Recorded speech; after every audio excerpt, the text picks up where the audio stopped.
A new Europe-wide tyre labelling system comes into effect today, showing how efficient they are.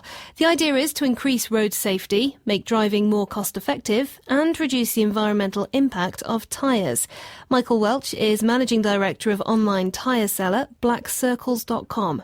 This will be almost an identical copy of the labels you see on the back of white goods like fridges. OK, so it's going to have a grading to make it simple? It is. So the grading will be from A to G, and it will be across 3 criteria, one being fuel consumption, the other being wet, braking, and noise being the final criteria. So do you think this new labelling system is a good idea? I think it's fantastic for consumers, for motorists. I think it opens up their choices.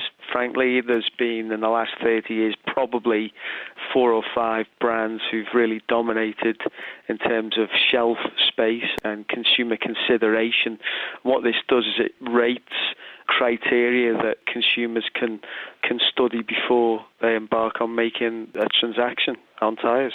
Does it help as well having an EU-wide standard? I mean, this is a trusted thing, I suppose, or at least it should be. Yeah, it does because of its independence. The beauty is we've got smaller manufacturer brands who, because of the quality of their products, can now compete with the big guys.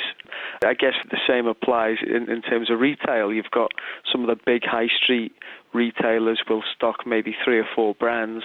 There's actually 300 brands out there, so consumers can go online. My advice would be go online, check your tyre size against the various brands, make a short list, and then from there choose who you're going to give your business to, choose your retailer.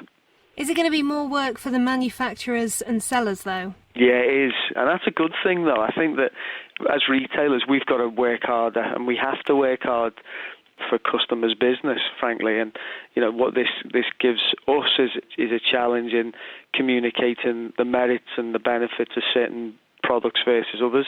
The manufacturers are all going to now, I would imagine, invest a lot more in research and development because now there's a set criteria. They will be measured against one another on a very, very fair playing field, and it'll mean that not necessarily the guys with the biggest marketing budget are going to win. So I think it's really, really positive for motorists. I mean, we did some research with 1,100 motorists, and it was astonishing. 60% of those didn't have a clue of the size or the brand of tyre that was on their vehicle, and 40% of them anticipated that they will probably get ripped off when they went to make their purchase next. So I think this gives everybody hope, actually, as a mechanism for decluttering the tyre buying process. Michael Welch speaking to me earlier.